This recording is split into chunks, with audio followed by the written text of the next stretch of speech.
How to fix Tinder dating app not working.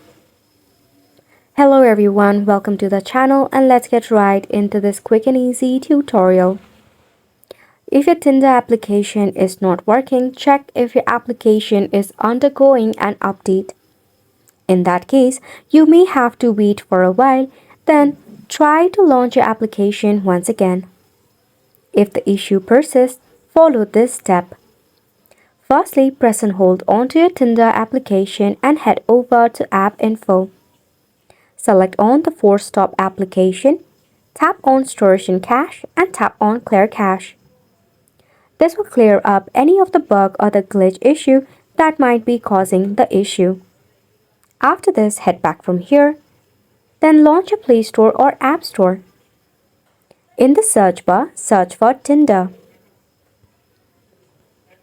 If you find any of the update button, just tap on the update and leave your application for an update. After a certain time, you will be able to launch your application without an issue. However, if the issue still persists, try by uninstalling your application and try to reinstall it later. And it's a wrap for the video as well. We hope that we were able to help you.